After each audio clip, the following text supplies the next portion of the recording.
Es uzskatu, ka ir svarīgi veidot balansu dzīvē, un mešs un došana orientēties ar visu ģimeni kopā. Tas ir mans veids, kā es to balansu veidoju. Un to nogurušo muguru un nekustīgās kājas, kas pie datora veidojas, ir, man liekas, super izkustināt mežā. Jo orientējoties ne tikai fiziski mēs trenējamies, bet trenējam arī prātu, smadzenes. Tā kā, man liekas, tas iet roku rokā ar prāta darbiem.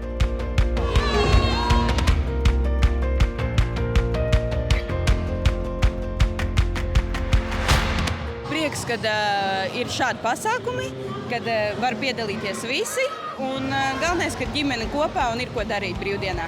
Prieks piedalīties, kaut ja kaut ko nevar izdarīt, bet ir labi, ka ir tētis, kurš var visu izvadāt un palīdzēt.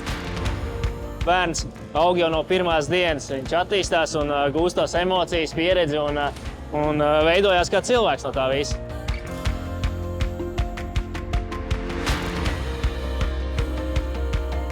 We really enjoy it. Just look at that. Listen to that.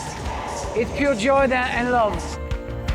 Sākumā dejoju, kā mācēju. Jā, galvenais dejot tā kā sanāk. Neviens uz tevi nevērtēs un acīms neliks, kā saka.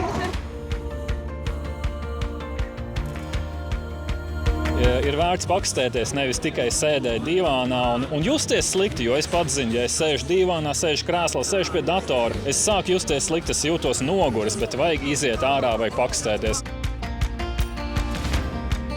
Es esmu priecīgi satraukts, jo šis ir pirmais pasākums, kas notiek par nakti, kur es piedalos. Es uzskatu, ka bija aktīvi šis pasākums, tāds ģimenes pasākums, un tur nav būtisks, vai tu finišē pirmajā vietā vai arī noslēdzošajā, bet galvenais ir būt aktīviem un piedalīties šādā veida pasākumos. Es teiktu, ka gaismiņā peldēt ir daudzreiz interesantāk. Varbūt pat lielāka motivācija ir peldēt un arī peldēt ātrāk. Man savukārt kaut kas jauns un neierasts, tā kā nevar sagaidīt. Es personīgi katru gadu piedalos, cik vien es varu. Man ļoti patīk, šis ir tiešām ļoti jautri.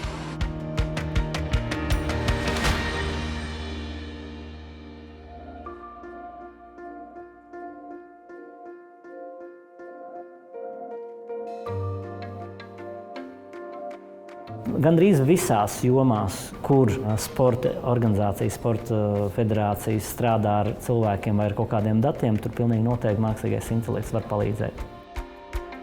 Es domāju, 10 gadu laikā tā jau būs ikdiena un, principā, mainīsies pilnībā visi plānošanas paradumi, kā tiek plānotas, analizētas spēles, spēlētāji un tam līdzīgi. Treniņu procesā viņš ir ļoti noderīgs. Mēs jau tagad varam ierakstīt atslēgas vārdus, kas var izveidot jūsu treniņu programmu. Tas strādā gan amatieriem, gan profesionāļiem.